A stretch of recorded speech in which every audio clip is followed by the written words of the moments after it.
all kinds of new things happening. You know, I sent over too, you can go right online and look at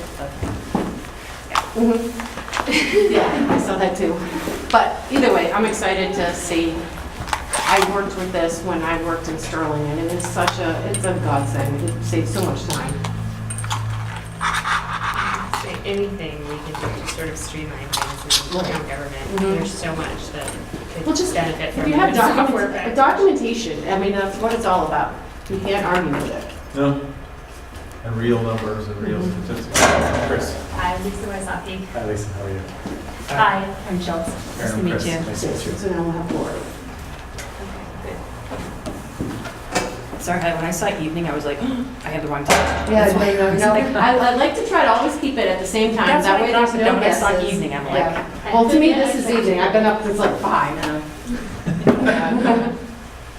when my kids don't get and go to soccer till 9 o'clock at night, to me, that's like, yeah. Are they playing on the fields? Oh, yeah. Well, yes. Oh, no. Well, there was nothing this past weekend because it was. Hi, Fran. How are you feeling? Yeah. It's nice to see you. Yes, too. Dave said you were I'm gonna do this so I don't feeling well, have to turn so- around. Yes. The moment. Just tired. It'll pass. Were you in the hospital? Yeah, 4 days. You were. Yeah. It was nice. You know what? That's so funny you said that, because when I had my kids, Yeah. I'm like, just leave me in the hospital. I'm like, this is nice here. People feed me. I don't know, we just did All that with attention on Piper. you. when Oh, that's she right, was right. so I just was like, That was I so really wanna go. It was a plus. They were all But very you- nice. when was that? When were you in the hospital? Last Friday, Oh, and then I got out the Monday that the race was on. okay. Yeah, okay. Oh, so, all right, it was a week ago. What hospital did you go to? St. Pete's. Oh, you did? It's nice, Yeah, St. Pete's is great. Yeah, really nice people. Yeah, yep. Did they send you right home? You didn't go to rehab or anything? No, No, no, no. you went home. Yeah. You just needed hardcore antibiotics, right? Just IV? Yeah, Yeah. and a lot of fluid. I actually had someone in college Yeah. and I got hospitalized for it, so yeah. I didn't realize how easy it was to get. Yeah. Well, It you seems get, like a lot of you get people get it. bronchitis, you Yeah. ignore it, and then, Yeah. yeah. Just so you know, the camera's outside, you just have to go use the bathroom. Okay. So we're just waiting on a couple more people. Beverly and Pat won't be here. Right. George Kate, won't be here. George will be here, Kate and Lori. That's But, fine. Yeah, that's four. So But you're he- not voting on anything either, so. Well, I wasn't sure if we had to because in the last meeting, George led me to believe that if they did, I mean, just kind of like the van, right? It was taken right off of the, The warrant has already been posted, this is going to town meeting, I guess. matter what, okay. Folks could pass it over if they wanted to, but, you know, Okay. at this point, I I would think see. that they, Oh, thank you. Oh, I thought you see, I wasn't sure. Since I Yeah. didn't know. That's what I Yeah, thought. I mean, the council did vote on this months ago, to About put it on the local, warrant, right. so. Mhm. When is your town meeting? It is May May 13th? 6th and Oh. 7th. Oh, that's right, May Elections are the 13th, 13th. yeah. I think this one is on the 6th, I think, Oh, the first day. yeah. I have to look for sure, but I'm pretty sure it's on. We had, for the first time in 3 years, we won a second day this year. Oh, really? We often go a second day. Wow. There's some pretty big, we have 16 marijuana articles on there. So we're We at often- 61 articles. We or will something. often do a special in the summer. We do a special in Wow. the fall.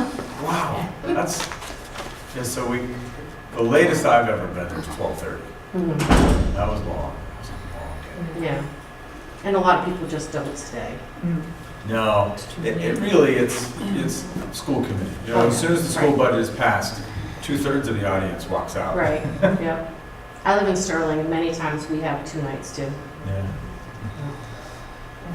I think just from my point of view, I think if you go past like 10 o'clock, people are just Well, and it's frustrated and want to get out of there anyways. It's not effective. Yeah. It should Well, and you be have to have a good more- moderator that keeps it going too, that doesn't keep the discussions, Yeah. you know, it's come to. I would, if I had my way, I'd have the 2-minute timer right there, so you got a big Yeah. buzzer go off and you're Yeah. done. And We've gotten our moderator, who just retired, is a friend of mine, and he's done some great things with technology. So we've got the lights and the buzzers, and now we've got electronic voting, which is pretty slick. It would Wow. be hard to sell here, I think, but I would love that. The electronic voting is nice because your vote is done in 30 seconds. There's While no you're in the guessing. meeting?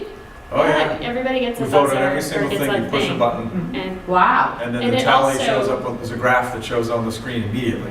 So you have, obviously you have to register your name then, because you're not gonna go, No, no? Mm-mm. well, you Just check everybody in the way you has normally one. check in. but Oh, you get instead of handed a- counting all the Right. slips, Yeah. oh, okay. So when it's close, you know, the tricky ones are always, you know, when it's close, okay, now we're gonna go and, you know, I Yeah, also count. think you probably get truer votes to what people actually think, because I think there's a peer pressure that's Yeah. involved in, you know, Well, what people I watch. know people actually completely sit agree. in the I back completely agree. to watch what people in front of them are doing. So I don't know that you get all of the time true votes. No, that's totally true. Peer pressure. We're in here? And we've, you know, and you're probably in the same boat, we've gone into, we're in multiple rooms now within the high school, because we've maxed out what the auditorium stands. You've got the auditorium, you've got the overflow, you've got the cafeteria, there's people everywhere. So That's those great. close votes, it is great, but those close votes got really tricky, and it would take us 35, 40 minutes to get all the counts. Yeah. So now with the electronic, it's all rooms at the same time, just click, Now, where are you at? action. I was just gonna ask that. I was like, did I miss that? No, I didn't say it. Okay, you didn't say it. I did not, I held that back. Now we know. Okay, Chris, you know what, it's 4:02, if you want to get started, we're waiting on, I thought it was only slow. It's Yeah, I keep really watching wrong. it. It's not even working. I thought it was like 10 of them. We came in. I'm we're like, just what waiting was on it? Lori right now. Mhm, She's always a little. Yeah, she's always a little close, so we can get started. Okay. Oh, no, that's not working. That's not. All right, so what I'm going to talk about is the My Senior Center software system. We work with about 250 of the COAs in Massachusetts.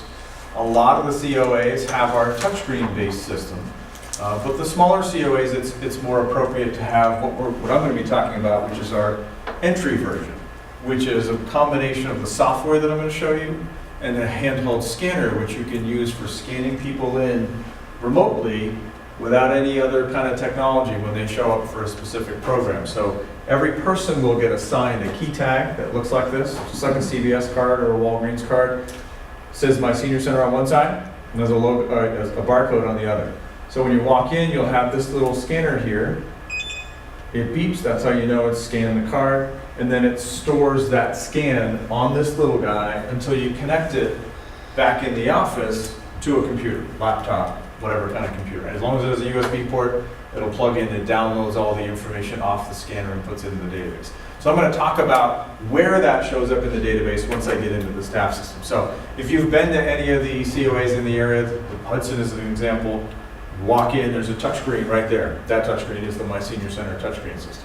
So a lot of the COAs in this area have it. So I'm going to log into the My Senior Center staff system right now. If I can remember the password. Talk about embarrassing. I was in New Orleans last week at a conference. It's called the American Society on Aging. And I had a couple of different sessions that I was doing. One was about data, and another one was about the My Senior Center software system. And I just, for the life of me, couldn't remember my password. What an adult. Here I am talking about technology, and I can't remember how to log in. It was awful. But it took me about 15 seconds, but that was a long 15 seconds. Long 15 seconds. All right, so the My Senior Center software system is really organized. All these different functions across the top are what you can do once you're in here. The people section is the meat of it. That's where you have all the information, the contact information, the demographic information about all the participants who come to programs at the COA or who get rides through the COA or home delivered meals or outreach services or whatever services you do now and down in the future, out in the future, gives you the ability to capture all the information about the people. So, for example, these smiling faces you see over here, you can include a camera with any of these, a photo rather. When I click on a person, you'll see the center and the right-hand portions of the screen change. Is that light a problem?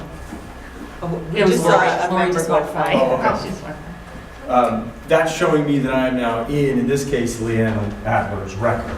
And when you're in here, this is where you, again, you've got all the contact and demographic information. So I'm going to kind of give you a walk through some of this, and then we're going to schedule a ride for people, and I'll talk about some other functions as well. Back up here in the main people section, there's a couple of things that I want to show you here. It's inevitable that you're going to end up with duplicate data in the database. My name is Chris. Chris is short for Christopher. I am in so many databases where I get pieces of mail that say Chris Hamilton and Christopher Hamilton from the exact same place. So we have a little algorithm running in the background that looks for duplicates all the time. So it runs through this process, so there's always going to have a catch. So that Chris and Christopher are going to get caught.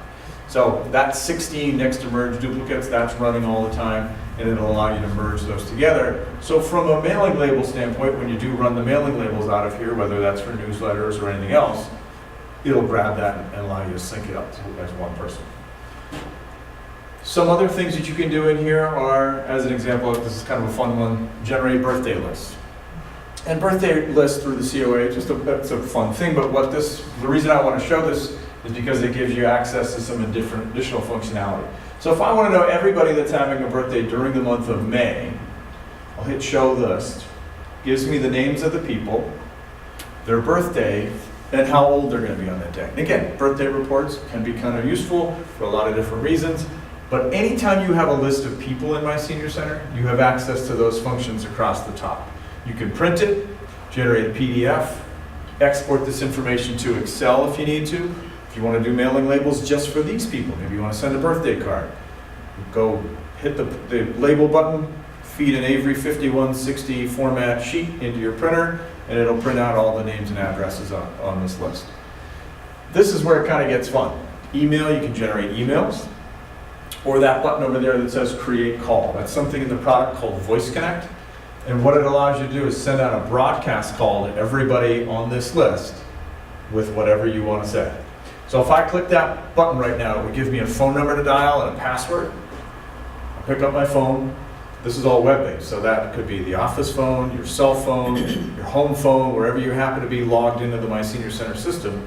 Pick up the phone, dial the number that gives you, put in the password, and record a message. This is Holly calling from the COA to want to invite you to our monthly birthday party on the 7th at 2 o'clock in the afternoon. Happy birthday. Hang up, come back to the screen. It'll know that you recorded the message because it's connected. And then you hit send. Or if you're doing it at 10 o'clock at night from home, hit schedule and send it out tomorrow. So you can do that for things like a birthday report. Or if you need to let everybody know that the programs are canceled today due to weather. Or if you want to remind people to show up at 7:45 on Friday morning for the trip to the museum, whatever it is. Anytime you can pull up a list of people in My Senior Center, you have access to that Voice Connect functionality. Any questions about that? Okay. We introduced that, so we've been doing this now since 2004. We introduced the Voice Connect function about 3 years ago, maybe 3.5 years ago. It has quickly become like one of the most popular parts of the product. People absolutely love it because it just saves so much time. If you've ever had to be the person who makes all those phone calls to remind people to show up for the trip at 7:45 or for any other kind of an event, you know how much time that can take. So let's use Leanna here as our example. Let's say Leanna calls in and wants to book a ride through our transportation services. You have a van? Yes. I think I heard you say you got a van, right? So people call in and they want to book a ride. So I'll click on this van icon, I pull up Leanna's record, and I say, let's add a ride. And then it'll prompt me to fill out this form, and I can say, let's say this afternoon, we'll just keep it today to make it easy. This afternoon at 4:30, we're going to pick Leanna up at home. Since we came from her record, it already knows her address. We're going to choose whatever vehicle you've got. If you end up having 2, 3, or some volunteer cars, whatever they are, that's what's going to show up in this list. You can put in a driver name or leave it unassigned. That's appropriate if you're scheduling a ride maybe 3 weeks in advance that someone knows they have a doctor's appointment. You don't know who the driver's going to be that day, especially if you're using volunteers. Leave it unassigned, and then you can go fill it in later. And then you can put in additional information. Category is probably the most important. When you report information about service delivery through, at the end of the year to the state, the Executive Office of Elderly Affairs, they have this monstrous annual report. Have you dealt with it yet? Yes. It's tough. There's a lot of data that gets requested. We have a report that you can just click a button and it'll print it all out for you. And it collects the information from all the various parts of the product, puts it in the right place. Categories is one of the things that it looks at when it generates the report. So making sure that you have the appropriate ride category assigned is very important. So in this case, I'll do an example of a medical ride. But the category names, you can call them whatever you want. Now I'll go in here, and I also want to make sure that my driver knows to pull around back and beep twice. I'll save that, and I'm going to say that we are going to be going to Green Hospital. And now I have that ride. You can change the pickup time, destination, and the time as you see fit, but I have scheduled that ride now. I'm probably not going to leave Annie at the hospital, so I want to create a return ride, and all I've got to do is click on Create Return Ride. Flip-flops the pickup and the destination. Oh, and by the way, she says, I know I'm going to get a prescription, so can we stop off at CVS on the way home? No problem. Come over here, put in CVS, and now I have 3 rides scheduled. One from home to the hospital, hospital, home, well I just flip-flopped that, CVS and home. So now from a reporting standpoint, you can say, I've created 3 rides, but all you had to do was kind of click your way through a couple of screens. This is great for reporting purposes. The driver probably wants a printed version, so we've got something like this that you can print out and give to the driver that has all the information about who you're picking up, where you're taking them, has a spot for notes, including the pull around back and beep twice that we just entered, so the driver knows that when they go and pick up Leanna. I forgot who I used. So it gives you that ability to sort of catalog all that information right through here. For other things that you've got going on, like programs, you have all of your programs automatically scheduled. We'll show you how to schedule it in a second. But once people have checked in for the different activities, they'll show up over here on the right-hand side of the screen, and then it gives you the ability to run reports about the roster, the people who have attended the different programs. To schedule something, and the reason I'm going to show you this is it's kind of fun to see all the different scheduling components, but I might want to create something called a dancing class. And maybe you do it in here in the big room, you want to move all the tables out. Your list of room names will pop up here. We're going to choose that dancing couple. And I want to make sure that, again, category is done appropriately. Because when you report at the end of the year through the EOEA report, which I'll show you in a minute, it looks at that field. And it figures out how many social programs have you had, how many nutrition programs, exercise programs, outreach programs, what kind of outreach programs, transportation services, medical, senior center. So all the stuff that goes into the annual report that the state requires at the end of the year, we're sort of doing all that math behind the scenes, but a lot of it is predicated on what you use for these category fields. So in this case, I'm going to put in a fitness and exercise category, and I'm going to say that this thing's going to go from, let's go 4 p.m. to 5 p.m. 150 is way too big for my class, so I'm going to set that at 30. The reason why you want to put a maximum capacity in is because once you're signing people up for these things, or if people want to sign up for a program, once you get to 30, it'll create a wait list for you. So it'll help you manage that process as well without having to resort to paper. So I'll go ahead and create that master event, and then it'll prompt me to schedule it. You could just click a one-off thing on any day on the calendar, but this maybe it's going to happen on a recurring basis. So let's say it's every Tuesday between now and the end of the year. I'll add that in, and it automatically schedules it for me. Now the reason that's nice to do it through here is because it gives you the ability to scan people in for an activity and then have it automatically correlate to the date of that scan. So even if you did this scan today, so right now you scan people in, I can scan that we're all here for this meeting, but I don't get a chance to download it until 5 days from now, it's going to look back when it goes to put it in the database and says, oh, that was on, what is today's date? 22nd? 23rd. 23rd. So that was on the 23rd. Did I have a meeting scheduled on the 23rd? And if yes, it'll put it in. If not, it'll say, "Ooh, wait a minute, the date doesn't match what you had scheduled." And it'll allow you to sort of mess with it if you need to. And if But- people forget their card, I can always go manually put it in, correct? Absolutely. Yeah. So you can come in here, let's say Tai Chi, and the person forgot their card, no problem. You know, it's that Hamilton guy, he's forgetting his card all the time, so I'll go ahead and check it. So you can just do that right from your own computer. You don't even need to worry about the handheld scanners at all. Mhm. In fact, if it's easier, you can just do it that way. Well, because I'm just thinking out loud that there are some times when I'm not going to want to just hand out the handheld scanner because I might not be able to retrieve it quick enough, but as long as there's a paper trail, so I can go back You and have the add ability to everybody put it in. right in, right. Yep, great question. So, once you've scheduled these things and you've got people checked in, it gives you the ability to look at your activities either in a printed calendar, like a daily, weekly, or monthly calendar. I'll show you the weekly version. That weekly version has all the different activities going on, printed out on this sort of a format. You've got more of a traditional calendar view, so if you do a newsletter, you want to put this thing up on your website. This creates a PDF version of the calendar. That's a little big on that screen, but you get the idea. It shows you all the different programs that you've got going on. In fact, there's actually, once you've created this stuff, you can sign people up. Do you think you'll take reservations for programs in advance? I don't know. I mean, it's early Yeah. in my stay here, so perhaps. Maybe, Yeah. yeah. Mhm. So if you wanted to take a reservation for that dancing class, Mhm. and let's say somebody calls up, they saw it on the website, or they got a newsletter for you, or word of mouth, or they saw a sign. So I might want to say, I'm going to find somebody that doesn't have stuff. Okay, let's say Willow calls up and she wants to sign up for that dancing class. She's got a wedding coming up and she'd really like to brush up on her dance moves. So she says, "Oh, on the 30th, I'd love to do that class." I pull up her name, pull up the program, sign her up. She just made a reservation for that class. So just by calling you, you have the ability to pull up her information, pull up the class, and make a reservation. If there's a fee associated with it, it would then prompt, next screen that would pop up is, how is she paying?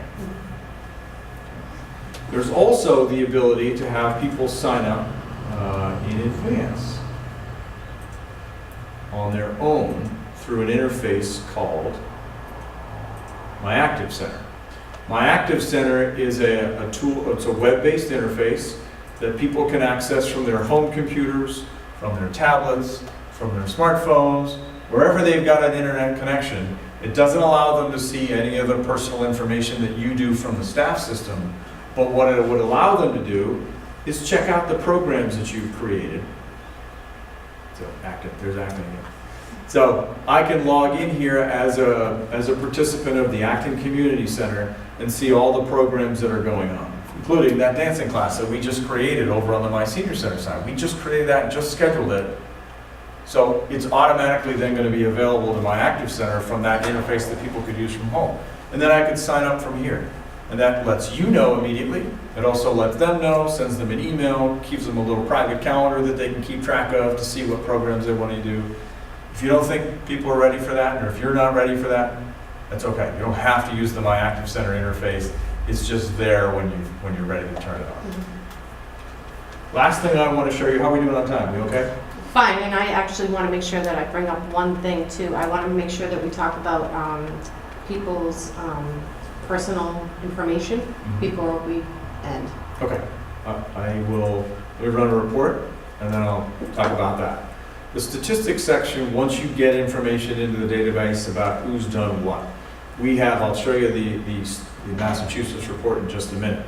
But to give you an idea of how the statistics in general are structured, I'll use event statistics as an example because it's where I have the most data. Along the left-hand side over here, you'll see all these different event categories. Those are the categories that you're going to create. We created a dancing class, we put it into a fitness and exercise category. That's what would show up on that left of the categories. Across the top are the different statistical headings. Duplicated and unduplicated, those are the two most important. Those are the ones that the state cares about. It's also the best way to sort of communicate numbers when you're talking with your board. What they mean And I'll describe it like this. Let's say you have, let's say there's a yoga program going on every day this week, and I come to it every day. At the end of the week, if you ran this report, I would show up as 1 unduplicated because I'm 1 person, but 5 duplicated because I was here 5 times this week. That's the distinction between those 2 different numbers. Both mean radically different things, but both are really, really important, and they get tied to the funding in the formula grant. So that unduplicated count, number of actual individuals that attended, and if you come all the way down here, you'll say like, hey, that adds up to way more than 725. And you're right. That's because I might be a 1 here, and a 1 there, and a 1 there, and a 1 there, but at the end of it, when you run the summary, I'm still 1. This is a summary. So that is just a total sum of all the duplicates. Now, do you do it, where's the dates? Because you would need to know the dates, correct? Oh, I ran this for a specific date. Oh, okay. I did. Yeah, I didn't talk about it, but you can run it for a specific day, week, month, or a random range. I ran this from the beginning of 2010 to the end of March. Okay. Okay. Then you can drill into any one of these and find out the details of the program. So this is really important from a sort of think about outreach services, all the different services that you might provide, whether that's fuel assistance, food assistance, anything else, right? You'll be able to see the different categories of how you helped people. And can you see who is signing up to? Is there a way to go back and look? Because I thought I recalled when I was working for Sterling that we figured out somebody was in distress because this person wasn't showing up for activities that they normally did, and we went back and looked through here and noticed that she wasn't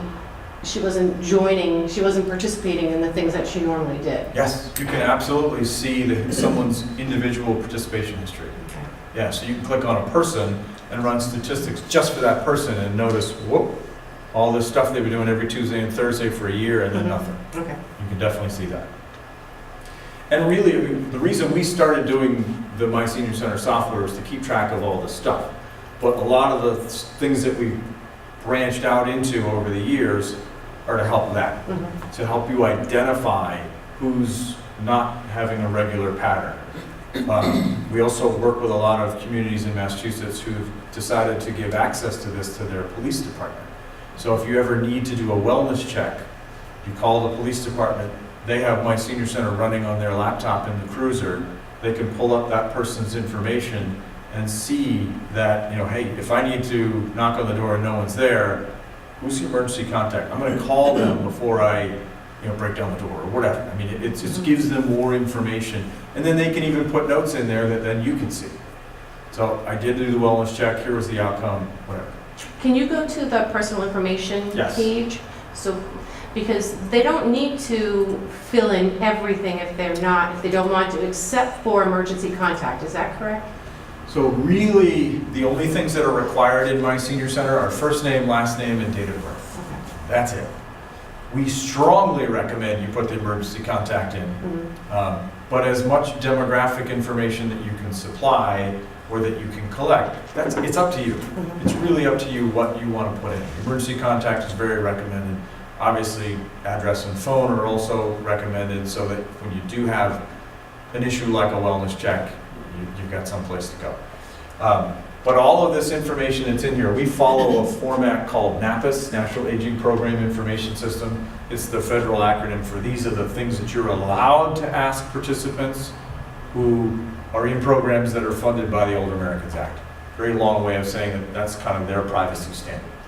Now, beyond the fields that you can ask about, we also have privacy in this thing baked in.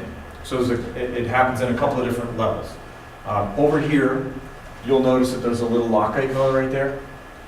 That little teeny lock icon means that anything that happens over here in terms of what services you're speaking to the staff about, whether that's food-related, heat, domestic violence, whatever it might be, all that stuff gets stored in a secure way. If I did not have confidential privileges as part of my user profile, I couldn't even see this. It just shows up as blank and says you do not have privileges. So that's one important part about the sensitive information. The other part is who has access to this in general. Only staff are going to be able to log in and see this information. all of the data itself, which is, I'm using the internet right now, but it's all passed over the internet using encryption. So you'll notice at the very top there, it says HTTPS. That little S there means that everything that happens is getting encrypted as it passes over the internet.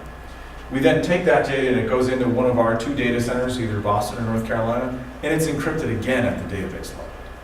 And then there's physical security around the database, all the servers themselves. So they're in a cage. Only myself and Eric, the other guy that started the company, we're the only ones that have access to those cages. And it's dual biometric scanning, so we don't mess around with the security of that data.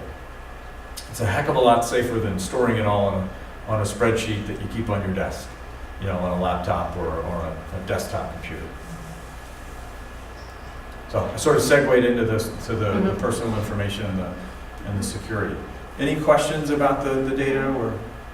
So we recently had a request to help some of the seniors changing their batteries on their fire alarms. How would you keep track of that in here? So if it was a phone call that would come in requesting that, I think I actually have the example in here from the cable transfers that everyone was doing. So what I would do in here is come into the phone log section, click on add, and I think I still have cable. I do. So digital TV. Do you remember when the cable change happened, when everybody else, so people who had only over the air had to worry about that? So that was a very common thing. So you can then choose which one of those you're talking about. So I'll just make up an example. I'll say in this case it was a chore request, and it was for light carpentry, but in your case it would be changing the batteries.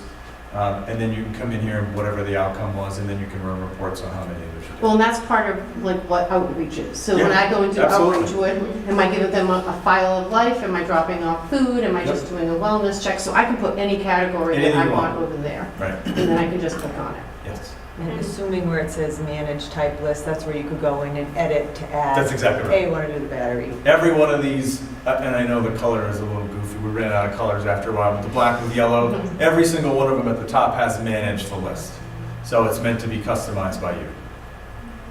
And another question I noticed when I ran through, when you schedule the trips in the bus part, have you considered calculating mileage? For the vehicles themselves, we do calculate the mileage. The trips, so that, Yeah, so it does Does actually that? calculate the Okay. mileage, yeah. awesome. Our accountant But would we love also give you the ability to put it in manually. So is there some kind of like GPS hooked up to it? It's or- based on, so yeah, we On the are doing location. GPS behind the scenes. It's Okay. not gonna give you turn-by-turn directions, Mhm. but we know. Can you show us a little bit? Yeah. So, because our biggest things right now for Berlin is we are working on our transportation manual. And this is one of the things that's at the top of our to-do. So anything that helps us with that would be great. So we've got in the newer version, the newest version, this miles field is gonna populate automatically based on the difference between, now that's a fake address, which is why it's not really doing anything. But it's gonna calculate the distance between those 2 addresses and fill it in here. But you also have the ability to put in more if maybe the person had to do a detour or whatever. So you have the ability to come in here and edit it, and then it does a calculation for you at the end of the day. So do you just click the directions and then the miles button fills Just up? click on the, well, actually, if it was a real address, it would have Yeah. filled it in for me. Okay, But the got it. directions will, it's not Yeah, gonna work right. because it's not a real address, Mhm. but it would give me the turn, but it basically just goes out to Google. Okay. Mhm. So we've got hooks into the Google Maps API, and it figures out all the turn-by-turn stuff. Perfect. So the report that I wanted to show you, whoops, let me get out of that. That big, ugly EOEA annual report that I mentioned, I'm just going to show you how it gets filled in automatically here. So we work with Emmett Schmarzo, who's the sort of the senior center liaison for the Executive Office of Elderly Affairs. Whenever he makes changes to his report, he lets us know what the changes are, and we program it in here so that all you've got to do is format it exactly the way he wants it, and then it fills in all of the necessary data. So for instance, here are the volunteers that worked, It'll fill in all the places in the report that you collected data, and it puts it right in there. That is awesome. So how long did it take you to put that report together this year? Days. Yeah, it's usually, most people say it's about 3 weekends. Yeah. So this will take you just a couple minutes. And you can scroll through it and just double check, sanity check some stuff. If, for example, I'm going to go to page 2 to show you something. If, for example, you look at this and go, wait a minute, why isn't it collecting any of the whatever? You can come over here and say, oh, it's because I didn't categorize it properly. So I'm going to go ahead and change my categories right now. And it'll give you, even if you did it wrong, it'll allow you to recategorize it on the fly right here. And explain duplicated, unduplicated one more time. Yes. So we'll use the example of the battery change.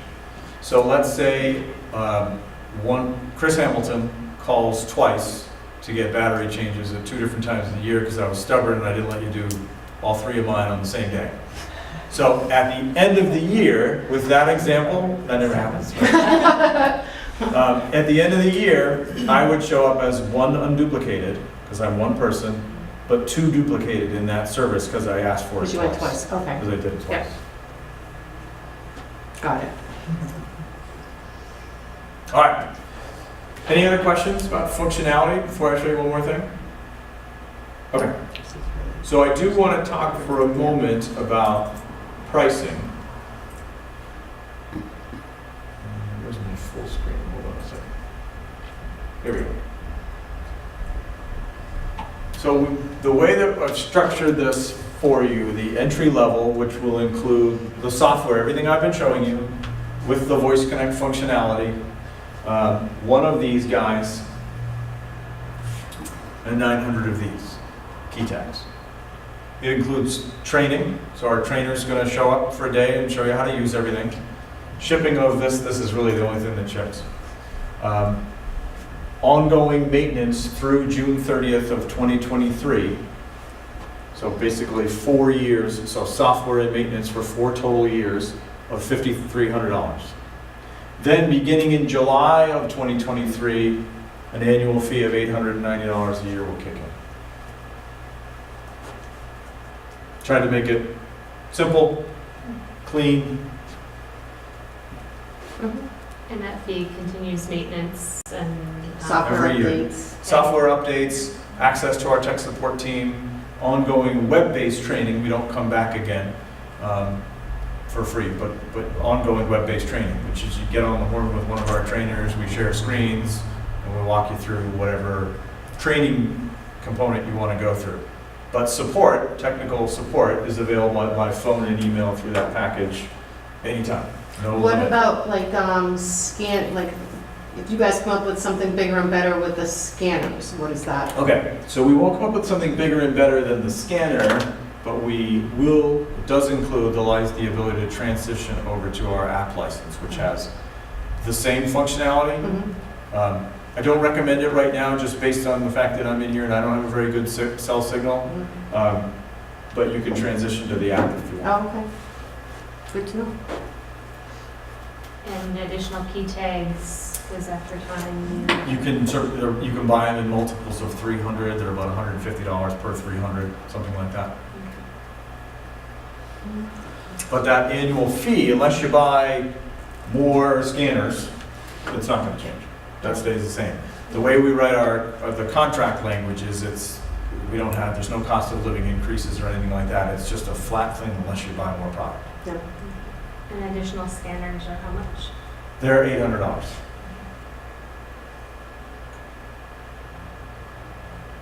Okay. Any All right. other questions? Anybody? I'm a little overwhelmed. How did the little cards get Oh, good question. I should have talked about that. loaded into the... So Oh, yeah. we will start you off with a box with the 900 tags in it. And at that point, they're just anonymous tags. They're not assigned to anybody. You take one out of the box, and you'll pull up a person's name. And I'm going to show you exactly what I mean.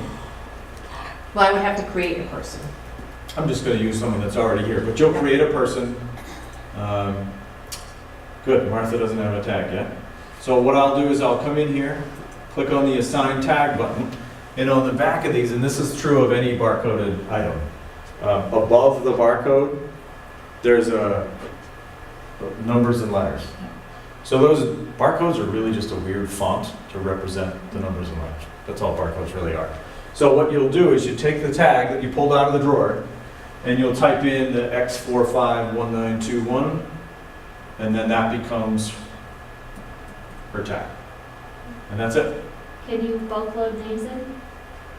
So if you had a list of all the seniors in town from the town clerk, could you bulk load? Sorry, I'll talk about that too. Okay. So one of the things that we strongly recommend is if you don't already have a list, or, sort of the role of the seniors in an Excel or a mailing database or something like that, then let's start with the Excel spreadsheet from the town clerk. We take that spreadsheet, we'll load it in here so that when we do the training, all that stuff's already in there. And then we'll go through and assign tags with you. Okay, so you load the, We do it, Okay. yeah. And you could do it yourself. You may have noticed over here, has that font gotten too small? No. So you may have noticed over here, there is an import people button. So you could do it yourself, but it's part of our startup process, we do it. So in fact, we just got a call today. Someone said, you're not gonna believe it, but somebody just gave us their donor database. Can we load it, or do we have to give it to you? And he said, either way. If you want to load it, because this is someone that's been using our stuff for 10 years already, they can load it themselves through that button, or just send it to us and we put it. but it's also part of the maintenance. It's part, yes, it's part of the maintenance. Yeah. Does the scanner require like batteries swapped out every now and then? No, it's got a rechargeable battery in it, so when you connect it to download the information, leave it connected for 20 minutes and it'll charge itself back up. And the thing fits, so this is the one gotcha with this thing. It fits 10,000 scans. So you can scan for quite a while without having to download anything. Don't let it go too long, because if the battery does die, and they're good for about 6 months, then you lose everything. So make sure you download it at least once a week. And leave it plugged in for 15 minutes, then you're done. So Fran, it would be me or, one of the other administrators or somebody else that would be taking all the information. All you have to remember is your key tag. Mhm. That would be it. And go on the keychain Yep. with all the rest of it. Right, Right exactly. next to Or if you're Sally's. running events, you can scan as people Right. come in. Yep.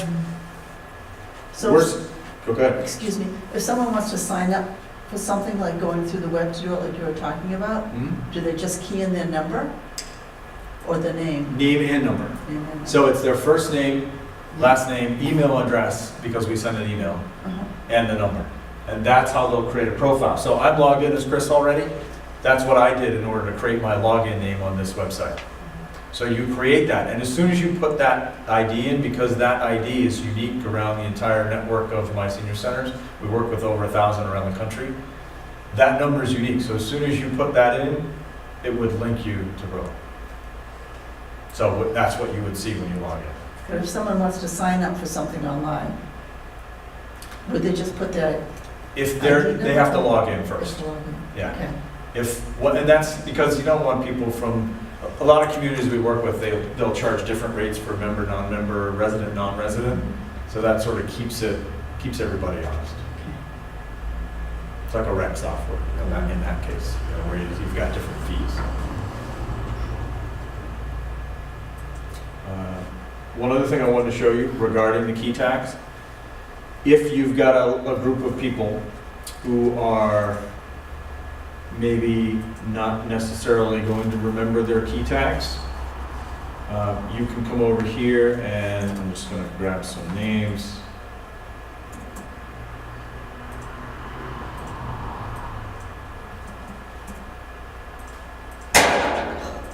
You can generate a printed list. You okay? I'm fine. Is that your shin? Yes. You can generate a printed list in My Senior Center of all the people that you think are going to be coming. And if they don't bring their tag, you can just scan that. So, right through My Senior Center, you can do that. Even if they've never been assigned a key tag before, these barcodes are actually just a weird font representing Frederick Hahn. So it's not even the barcode itself, it's just his name, it's translated. So they may not even, so they don't actually even have to have the tag in their person If you to have done to take this. care of that. If you've done this, then they don't even need a tag. I noticed something on the screen before, so I see dollar signs and things like that. That is only like the price of what a program would be. It doesn't, it's not linked to anybody's bank account or anything Correct. like that, right? Correct. So my senior center does have the notion of a wallet, where if down the line you decide to have people sort of deposit money to an account in my senior center, you can do that. So this little dollar sign here. So if you, and this is starting to become more common, if you wanted to, in an annual appeal to family members, if you wanted to put a little tear off in there about depositing $5, $10, $50 into mom's account, you could do that, and then if you charge for events, you can sort of debit your way through the account. Does that scanner take pictures of people? It doesn't. It doesn't, so you have to download and then upload, right? Or Use your phone. use your, oh, okay. My senior center, it's web-based, so you could pull up your phone, My Senior Center on your phone, Yep, go to Willow's record, take a picture, and it loads right in. got it. So you really should have the app with everything, yes? You don't, no, Oh. no, that's actually separate. Oh, Totally okay. separate. Oh, okay. The app is more of the touchscreen functionality. Oh, okay, okay. We didn't really get into, but this is all web-based, it's all in HTML5, so it'll resize nicely on your phone, on your tablet, whatever. And if you've got a big meeting going on, you can just pull up Willow's record, take a picture, and it would immediately show up on the screen. Got it. We did that in a training class at the last Mass Council on Aging event. I went around, so Eric, the other guy, he was just sort of lecturing about something, and I was pulling up stuff, taking pictures of people. And then I said, could you just refresh that? And everybody's pictures kind of showed up right there. And, funny. it is, but it's really nice because it shows you, oh, wow, I don't have to have a certain camera, put it on an SD, download it to my computer. You can just do it mobile with your phone.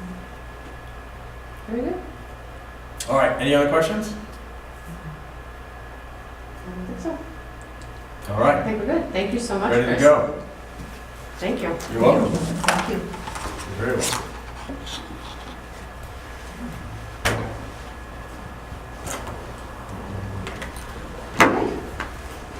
So that was it. That's it. Yeah, that's what we were talking about. Thank you. So now we'll go to